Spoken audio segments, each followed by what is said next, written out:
चलिए, तो next topic है centre of mass of system of N particles in three dimension. तो देख लीजिए, ये x, ये y और ये z एक्सिस थ्री डायमेंशन हो गया।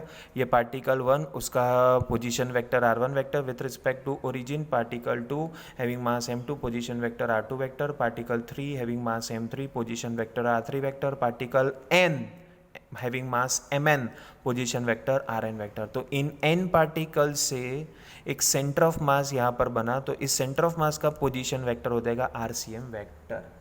ठीक है, अब मैंने n पार्टिकल्स लिए हैं कौन से डायमेंशन में? थ्री डायमेंशन में। ठीक है, तो उनका सेंटर ऑफ मास का पोजीशन क्या हो जाएगा? RCM vector. ठीक है, तो consider particle 1 having mass m1 position vector r1 vector, particle 2 mass m2 position r2 vector, particle 3 having mass m3 position vector r3 vector, and particle n having mass mn position vector rn vector. ठीक है, so यहाँ पर अगर मुझे position vector of centre of mass चाहिए तो RCM vector या तो capital R vector is given as m1 r1 vector plus m2 r2 vector plus m3 r3 vector plus up to mn rn vector upon m1 plus m2 plus m3 up to mn। ठीक है, अब यार numerator में देखिए तो ये denominator में देखिए तो m1 plus m2 plus m3 up to mn कौन है? तो ये तो कैपिटल n है। कैपिटल M यानी कौन? अरे कैपिटल M यानी total mass of system of n particles. तो जो भी ये सिस्टम बना n पार्टिकल्स से उनका टोटल मास है। तो कैपिटल R वेक्टर का इक्वेशन अब हो जाएगा m1 r1 vector plus m2 r2 vector plus m3 r3 vector plus up to mn rn vector upon capital M।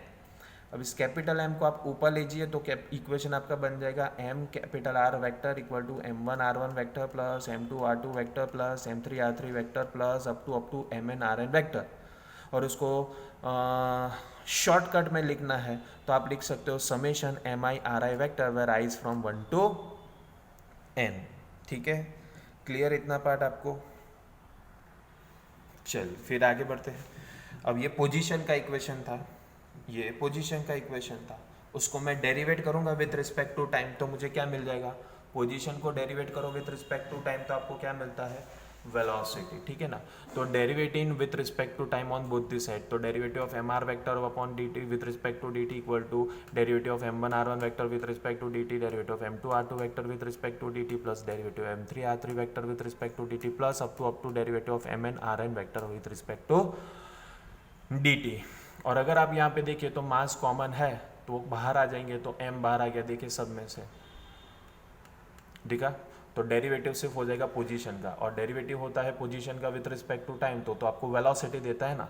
So m capital V vector equal to m1 v1 vector plus m2 v2 vector plus m3 v3 vector plus up to mn vn vector, where m is capital यानी total mass है तो उसको नीचे लेके आइए आप, तो v vector हो जाएगा m1 v1 vector plus m2 v2 vector plus m3 v3 vector up to mn vn vector upon mass में आ जाएगा m1 plus m2 plus m3 up to mn, यहाँ पर लिखना रहेगा वो आ जाएगा mn। सो ये किसका इक्वेशन है? ये है velocity of centre of mass of n particles.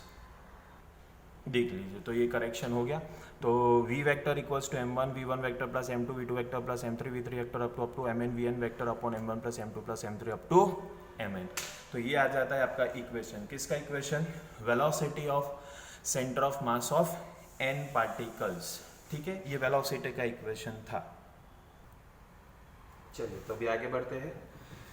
उसमें भी मैं जो डिनोमिनेटर में टोटल मास था उसे ऊपर लेके जाता हूँ, तो इक्वेशन बन जाएगा m v vector equal to m1 v1 vector plus m2 v2 vector plus m3 v3 vector up to mn vn। अब आप पहचानो product of mass into velocity तो कौन होता है? मोमेंटम। तो ये हो जाएगा p1 वेक्टर, ये p2 वेक्टर, ये p3 वेक्टर और ये pn vector. So m v vector equal to p1 vector plus p2 vector plus p3 vector up to pn vector. अब इसको भी आप डेरिवेट करो विथ रिस्पेक्ट टू टाइम, कौन से? ये पहले इक्वेशन को डेरिवेट करो, तो देखिए यहाँ पर डेरिवेटिव का साइन आ गया।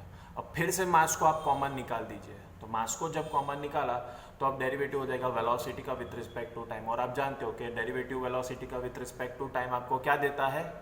एक्सेलरेशन। ठीक है ना, तो m dv vector by dt की जगह पर m a वेक्टर, तो this is acceleration of system of particles, acceleration of centre of mass of n particles. m1 और dv1 वेक्टर बाई dt की जगह पर a1 वेक्टर, इसकी जगह पर a2 वेक्टर, इसकी जगह पर a3 वेक्टर और इसकी जगह पर an वेक्टर। सो m को आप नीचे लेके आइए तो आपका a वेक्टर का इक्वेशन बन जाएगा m1 a1 vector plus m2 a2 vector plus m3 a3 vector plus up to mn an vector upon capital M। ठीक है, तो ये कैपिटल ए किसका इक्वेशन, तो acceleration of centre of mass of n particles. बराबर, फिर आप जानते हो कि product of mass into acceleration तो कौन होता है, फोर्स। तो ma1 वेक्टर की जगह पर f1 vector, m2 a2 vector की जगह पर f2 वेक्टर, f3 वेक्टर, सब अप टू fn वेक्टर आ जाएगा। अब ये फोर्स मैंने जब लिखा ना तो कंफ्यूजन हो गया। क्या कंफ्यूजन हुआ कि ये फोर्स कौन सा होगा। So there are two types of forces acting on system of n particle, एक इंटरनल फोर्स और एक external force. Internal force F12 vector F21 vector आ जाएगा दो पार्टिकल्स के बीच में।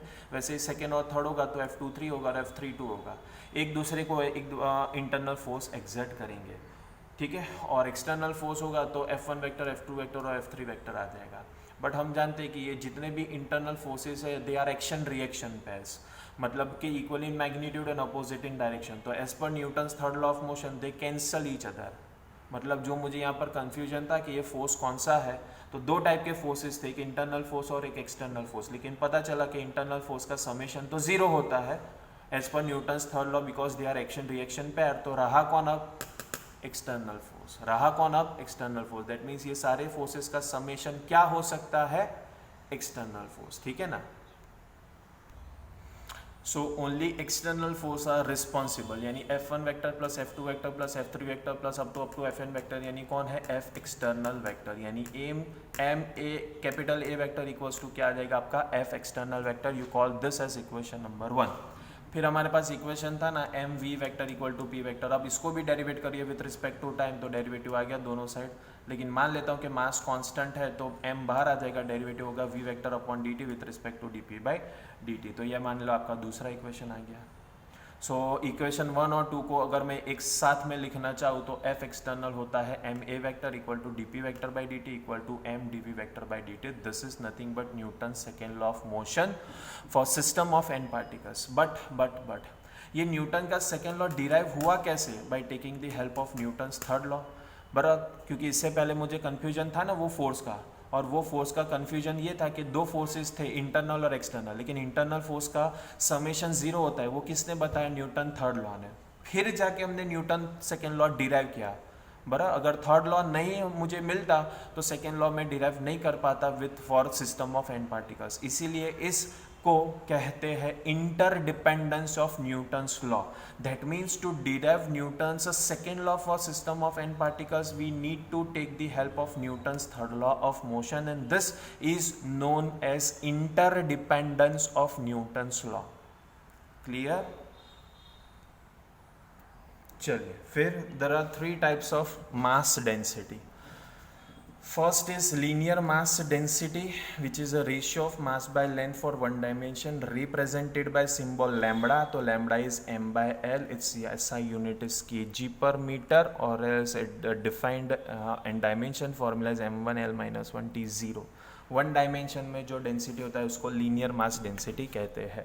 फिर टू डायमेंशन में होता है तो उसको surface mass density, that is mass by area, which is represented by symbol sigma. Sigma is m by a and SI unit is kg per meter square, or else it is given by the dimension formula m1 l minus 2 t0। Then third is a three dimension density, जैसे कहते हैं volume mass density, represented by symbol rho. Rho is m by v, SI unit is kg per meter cube, and dimension formula is m1 l minus 3 t0। ये one dimension, ये to dimension और ये three dimension के लिए density होता है। Clear. चलिए, good.